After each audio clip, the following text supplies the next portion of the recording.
L'impression 3D, c'est génial, ça permet de faire plein de choses, mais ça a aussi ses limites, parmi lesquelles la solidité des pièces. Et pour un projet spécifique, il y a maintenant 3 ans, j'avais trouvé une solution pour pallier à ce problème, pour rendre des pièces d'impression 3D solides comme du béton. Et ça fait un petit moment que je voulais vous faire une vidéo là-dessus.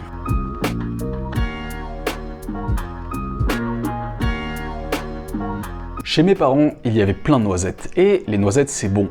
Le seul problème, c'est que c'est super chiant à casser à la main une par une comme ça ou avec le petit casse-noisette. Donc je me suis dit, je vais construire une machine, semi-industrielle, à la main en tout cas, qui va permettre d'éclater les noisettes à la chaîne. J'ai donc réfléchi, fait des dessins, j'avais mon concept, mais je me suis retrouvé confronté à un problème. Pour que ma machine marche, il fallait que j'ai des engrenages qui soient solides et des rouleaux aussi assez résistants pour pouvoir casser la noisette. Mais le seul moyen que j'avais de faire ces pièces complexes était via l'impression 3D, pas solide. Et là, une idée de génie m'est venue. Je vais faire des moules en impression 3D et couler du ciment à l'intérieur. Bon, en y repensant à cette idée, je me suis rendu compte que c'était pas tant du génie que ça, parce que non seulement les moules allaient être super compliqués à démouler avec le ciment à l'intérieur, mais en plus le ciment c'est très cassant, et donc du coup les engrenages, s'ils arrivaient encore à remplir toute la cavité du moule, allaient probablement casser à la première utilisation. Alors la vraie idée de génie m'est apparue. Faire une coque en impression 3D et la remplir de ciment, pour avoir la ductilité du plastique en extérieur et à l'intérieur la solidité du béton. À l'époque, j'ai regardé sur internet pour voir si d'autres personnes avaient pensé à la même idée, mais je n'ai rien trouvé du tout. Je me suis donc dit que ça n'allait probablement pas marcher, mais dans le doute, j'ai quand même essayé. J'ai donc fait des tests avec le ciment pour avoir plus ou moins la bonne consistance. J'ai imprimé mes 2 coques qui correspondaient aux rouleaux et aux engrenages, et j'ai coulé le ciment à l'intérieur. Après 3 jours de séchage, j'avais un rouleau vraiment bien solide. Et j'ai assemblé le tout avec le reste de la machine, et là, miracle, non seulement ça tournait super bien, mais en plus, les noisettes se faisaient éclater sans que le rouleau se fissure ou quoi que ce soit. Bon, comme le reste de la machine était pas forcément très opérationnel, notamment le système d'approvisionnement en noisettes était un peu pourri, finalement cette machine n'a jamais vraiment beaucoup servi.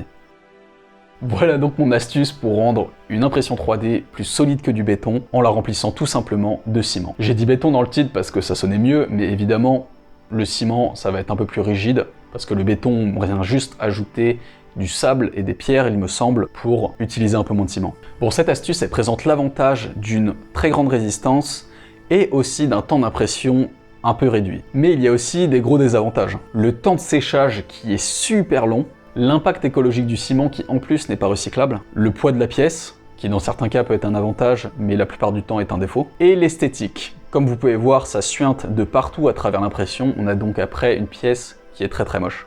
En refaisant des recherches pour cette vidéo, j'ai trouvé un gars sur Instructables qui parlait justement de cette technique de remplir les impressions 3D avec autre chose. Lui, il l'utilise pour solidifier la structure d'une éolienne, complètement imprimée en 3D, mais il utilise seulement du plâtre. C'est vrai que l'avantage du plâtre, ça va être qu'il sèche plus vite, il est plus écologique et théoriquement recyclable, mais il sera quand même, je pense, un peu moins résistant. Les autres alternatives du matériau qu'il cite sont la résine époxy, qui aura un meilleur esthétique et sera sans doute moins pesant, la pièce sera moins lourde, et la mousse polyuréthane, qui est une alternative qui va être très légère, et certaines mousses permettent d'obtenir un bon niveau de résistance.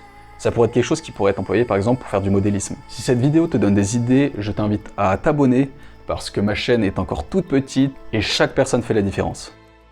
Bon, j'ai prévu de faire une seconde partie à cette vidéo, dans laquelle je ferai des tests pour vraiment pouvoir mesurer quel va être l'impact, quelle va être la résistance améliorée qu'on va avoir avec cette technique versus sans la technique. Mais en attendant, en parlant d'idées, voici 10 idées que j'ai trouvées pour pouvoir utiliser cette astuce. La première, c'est de pouvoir casser des noisettes. La deuxième, de pouvoir faire des engrenages résistants. Là, vous dites, ok, il se fout de ma gueule. La troisième, ce serait de faire un pot de fleurs qui soit assez solide, mais avec des formes assez complexes, assez jolies, et qu'on pourrait rendre étanche en mettant soit du ciment étanche ou de la résine époxy par exemple. Ensuite, on pourrait l'utiliser pour rendre une pièce plus lourde, pour faire un socle et stabiliser un objet. Ça permettrait aussi de faire un gabarit pour plier de la tôle, et d'ailleurs, c'est ce que je suis en train de faire pour un de mes projets freelance. Donc si tu veux suivre un peu les coulisses, je t'invite à t'abonner sur ma page Instagram, où de temps en temps je fais des stories où je montre des choses que je ne montre pas sur YouTube.